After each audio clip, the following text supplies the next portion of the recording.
Bismillahirrahmanirrahim.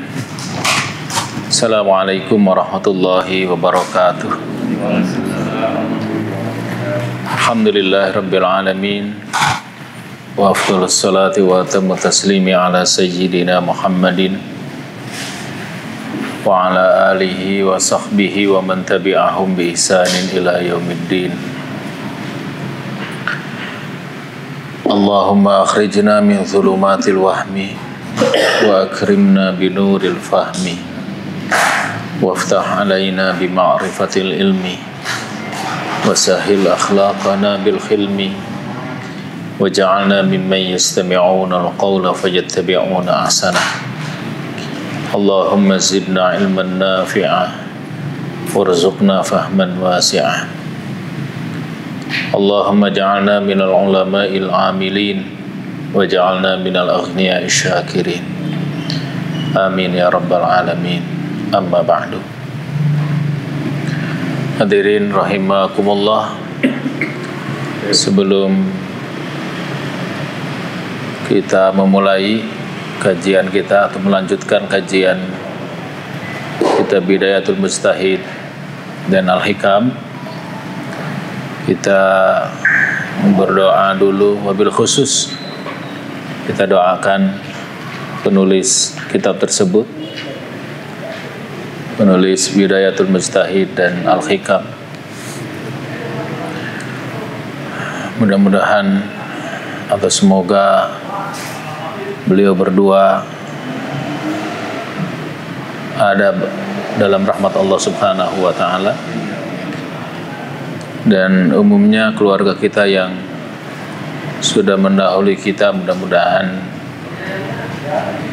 berada dalam rahmat Allah Subhanahu wa ta'ala, dalam ampunan Allah Subhanahu wa ta'ala, dan wafat dalam keadaan husnul khatimah. Al-Fatihah.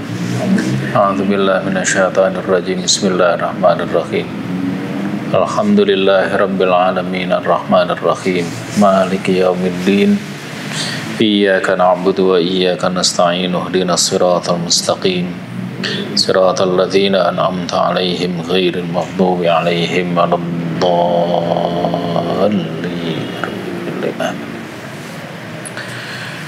Bismillahirrahmanirrahim. Kitab Bidayatul Mujtahid.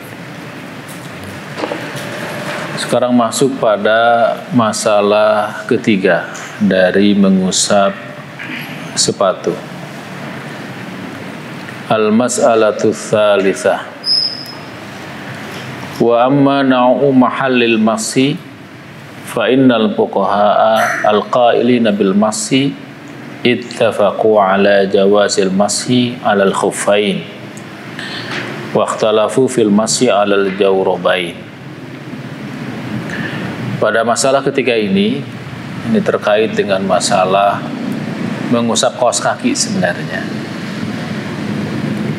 Jadi para ulama bersepakat bahwa mengusap sepatu itu boleh, tetapi terkait dengan mengusap kaos kaki ada perbedaan pendapat. Fajaza dzalika qaumun, jadi ada sekelompok ulama yang membolehkan mengusap kaos kaki. Jadi bukan sepatu, kaos kaki ini. Wa mana'ahu qaumun, dan sekelompok ulama ada yang melarang mengusap kaos kaki. Kalau mengusap sepatu sepakat para ulama. Jadi sepatu itu boleh diusap, walaupun ada sekelompok kecil yang menyatakan nggak boleh. Tapi yang mayoritas para ulama berpendapat bahwa mengusap sepatu itu boleh. Nah, terkait dengan mengusap kaos kaki, jadi dia nggak pakai sepatu, maksudnya dia hanya pakai kaos kaki. Boleh nggak kalau kaos kaki itu diusap juga? Jadi nggak perlu dibuka kaos kakinya, dibasuh kakinya, nggak. Nah, ada dua pendapat. Yang pertama, ada ulama yang membolehkan dan ada ulama yang melarang, gitu. Wa mimman mana'a dzalika Malikun wa Syafi'i wa Abu Hanifah. Di antara ulama yang melarang mengusap kaos kaki itu adalah pertama Imam Malik. Imam Maliki menyatakan bahwa mengusap kaos kaki itu tidak boleh. Jadi kalau orang berwudu pakai kaos kaki, wajib kaos kakinya dibuka dan kakinya dibasuh. Begitupun Syafi'i, Imam Syafi'i berpendapat bahwa kaos kaki itu tidak bisa diusap. Jadi orang kalau kaos kaki harus dibuka kaos kakinya, kemudian dibasuh kakinya. Wa Abu Hanifah, begitupun Imam Abu Hanifah. Jadi jumhur ulama, mayoritas para ulama itu berpendapat tidak boleh kaos kaki itu diusap. Gitu. Jadi kalau sepatu boleh. Tadi persyaratan sepatunya dulu ya harus kuat, menutup mata kaki gitu.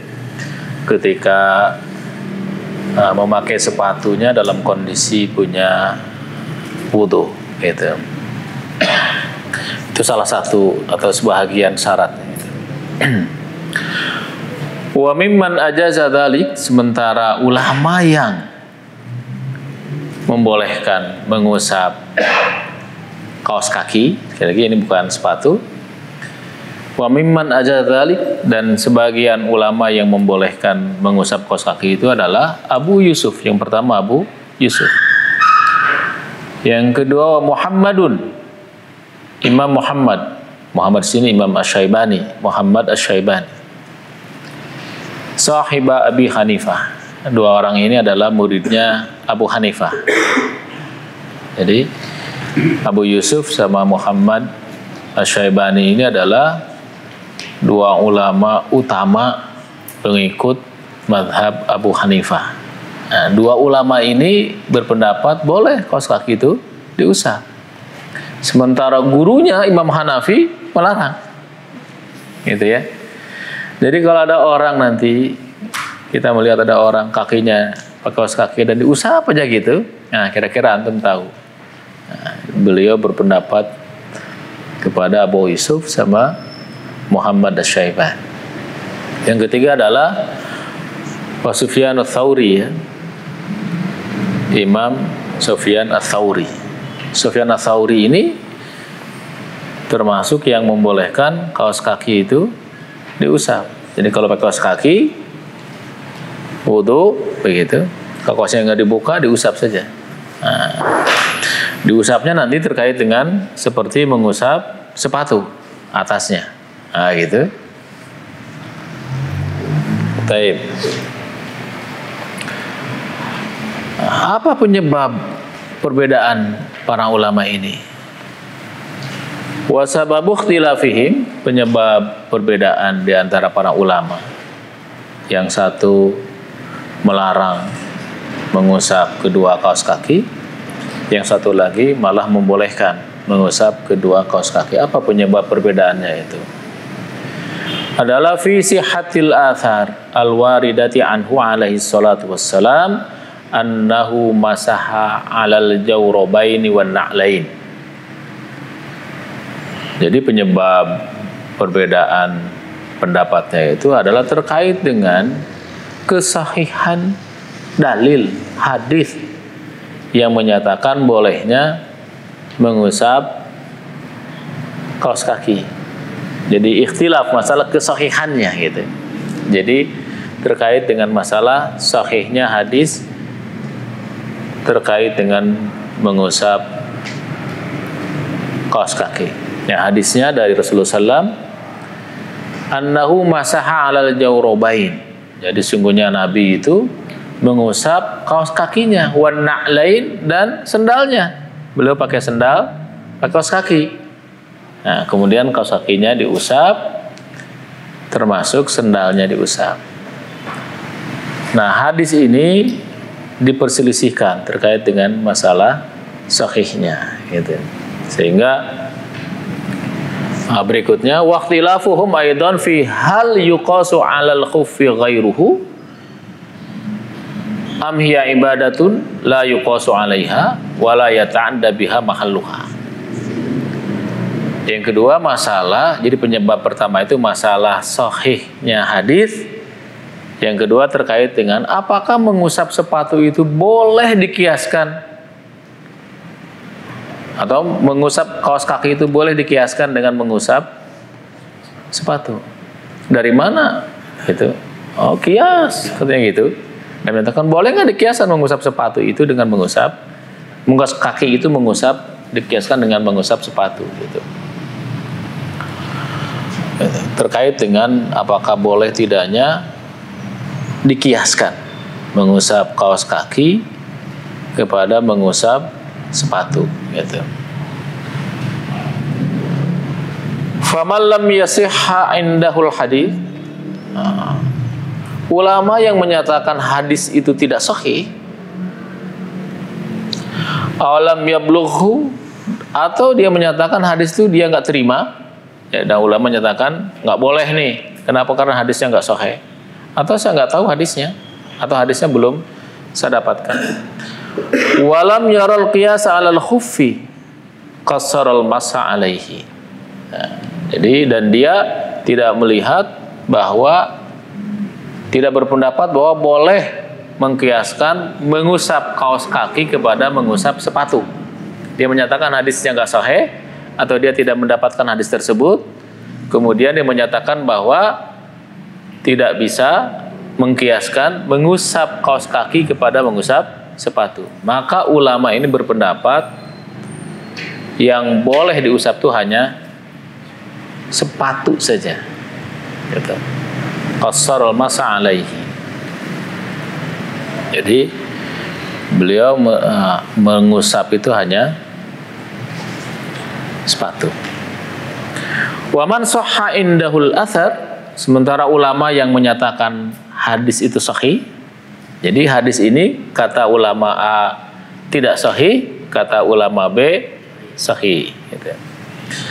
Waman sahha indahul athar, dan ulama yang menyatakan hadis itu sahih, au jawazal qiyas 'alal khuffi, atau beliau membolehkan mengkiaskan mengusap kaos kaki kepada mengusap sepatu, ajazal masha 'alal jawrabain, maka ulama ini yang membolehkan mengusap kedua kaos kaki.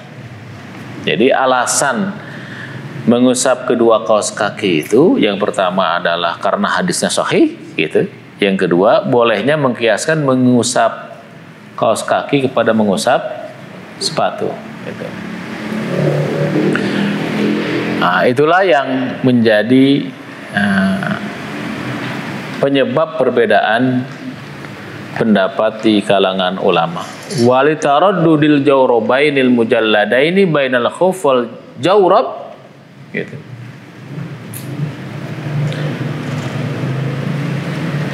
Ghairul mujallad,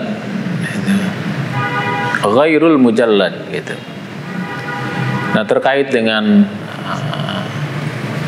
keraguan, apakah yang dimaksud dengan kaos kaki itu kaos kaki yang terbuat dari kulit atau kaos kaki yang terbuat dari bahan gitu. Jadi ada yang mengatakan yang dimaksud dengan dibolehkan diusap itu karena kaos kakinya terbuat dari kulit. Padahal keumuman kaos kaki itu dibuat dari bahan. Gitu. Nah, terkait dengan ini, an Malikin fil masyi alaihima riwayatan. Ada dua riwayat dari Imam Malik terkait dengan mengusap kaos kaki ini ternyata. Ihdahuma bil man'i, yang pertama adalah boleh. Yang pertama itu dilarang mengusap. Jadi mazhab Maliki ternyata dua pendapat juga. Ini terkait dengan kaos kaki terbuat dari bahan atau dari kulit tadi. Nah, Imam Malik itu kemudian ada dua pendapat. Yang pertama yang menyatakan nggak boleh sama sekali kaos kaki itu diusap. Wal ukhra bil jawaz. Sementara pendapat yang lain di kalangan madhab Maliki boleh.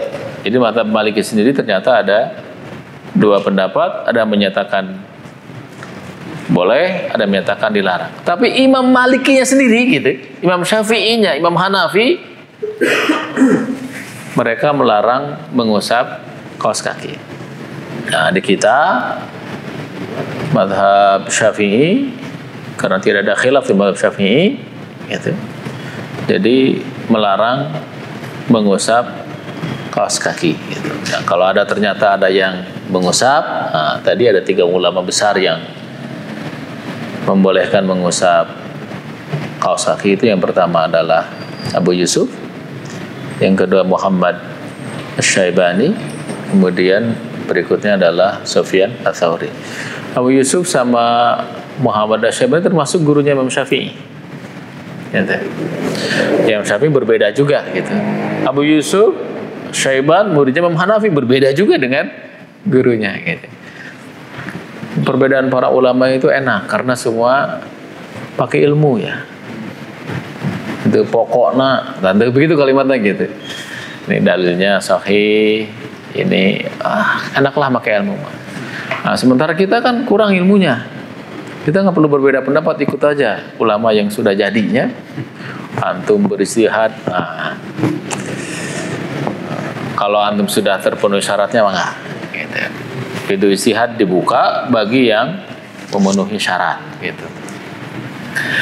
Baik, itulah masalah ketiga terkait dengan masalah mengusap kaos kaki gitu ya. Apakah dikiaskan dengan sepatu? Apakah boleh atau tidak? Itu pendapat yang ada menurut Bidayatul Mujtahid Ibnu Rushdi. Ibnu Rushdi sendiri beliau pengikut mazhab Maliki ya. Gitu. Wallahu a'lam bishawab. Jazakallahu khair. Ada pertanyaan dulu masalah ini. Kalau melaksanakan salat biasanya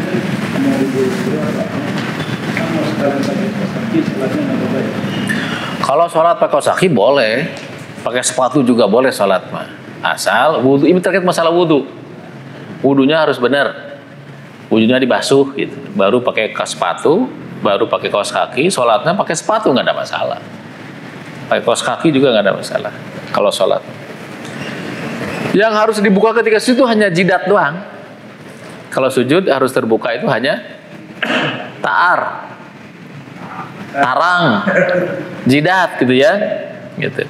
Bukan seluruh jidat, sebenarnya ada sebagian jidat yang terbuka saja. Jadi kalau kemudian antum pakai peci dan di liangan tengah, nah misalkan ekstrim gitunya, selama sujud itu kena jidatnya, itu sah saja. Jadi bukan seluruh jidat harus kena ke tempat sujud, kayak kekudilingan, dacan semua nggak begitu ya. Ini kalau ada rambut misalkan kadieu ke depan, kemudian ada sebagian jidatnya kena ke tempat sujud, sah saja salat itu. Gitu ya. Jabhah. Jadi yang harus dibuka tuh hanya jidat. Kaos kaki, kaos tangan, sarung tangan dipakai, ada musim dingin nggak ada masalah. Pakai kaos kaki segala macam. Asal jidat itu harus kena ke tempat sujud. Iya, ini boleh kehalangan kaos sarung tangan segala macam. Tapi harus dibuka ke tempat sujud itu hanya jidat. Anggota sujud kan 7. Jidat, 2 telapak tangan. Jadi nggak boleh perep, nggak boleh juga push up, nggak sah sholatnya, gitu ya. Harus telapak tangan, digini. Walaupun ini pakai sarung tangan, pakai kaos kaki, gitu. Yang harus dikenakan itu. Saya untung. Kalau nggak ada jarinya ya, kumaha tuh dah. Gitu ya. Kumaha kalau nggak ada jidatnya?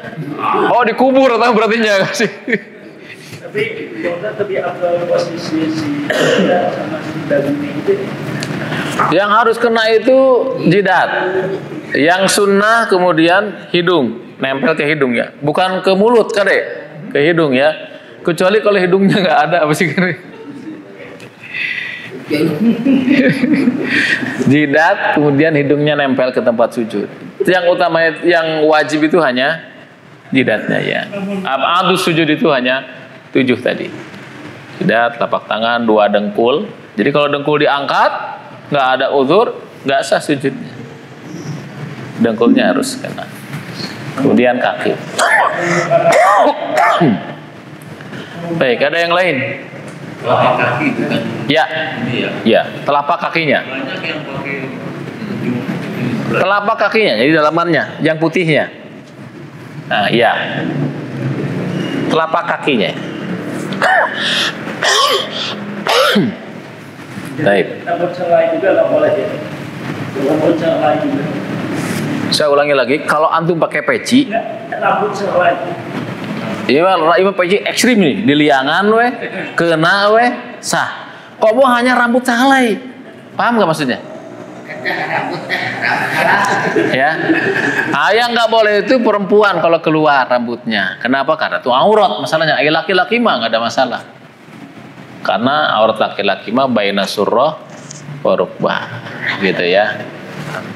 Kalau perempuan mah jami'ul badan, seluruh badan. Illal wajha wal kafain, kecuali wajah dan kedua telapak tangan. Nah, itu sudah di bab butuh yang kemarin sebenarnya perbedaan pendapat.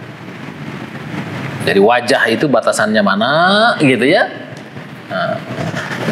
Nah, telapak tangan baik zahran wa batnan, luarnya dalamnya bukan aurat. Ya, jadi kalau perempuan sholat gitu. Tapi kalau dia pakai sarung, pakai apa? Pakai nggak pakai manset, begitu Allahu Akbar kelihatan segini. Ah, ini kan bukan bukan telapak tangan. Maka ini batal sholatnya, sehingga harus pakai manset. Kaos kaki dikerutan dia gening di tembak-tembak. Karena begitu Allahu Akbar katarik begitu, nah ini haram, ini kelihatan. Haram itu bukan karena antum karangsang, bukan. Walaupun kelihatan romehen, apa romehen bahasa Indonesianya? Itu batal sholatnya, bukan masalah ini datu seksi, bukan masalah kabita jeung teu kabita. Ini masalah syarat sah sholat menutup aurat. Nah, batasan aurat bagi perempuan itu seluruh badan kecuali wajah dan telapak tangan, kafai.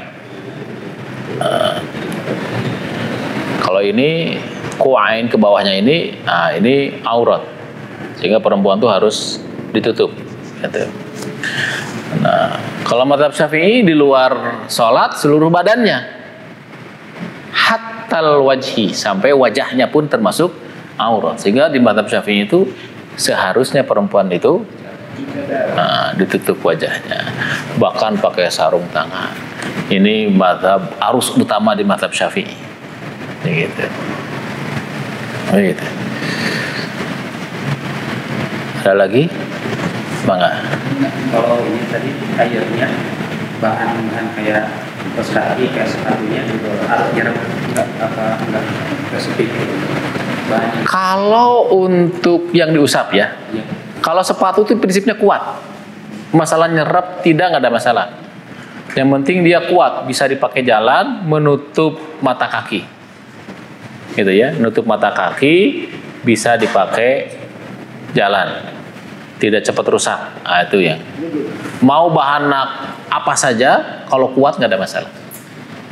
Gitu ya. Kalau kaos kaki pasti bahan kain, kaos kaki itu. Ya. Jadi kalau bahan kain, sekali lagi ada dua pendapat tadi. Kalau mazhab Syafi'i nggak boleh, Imam Hanafi nggak boleh, Imam Maliki nggak boleh.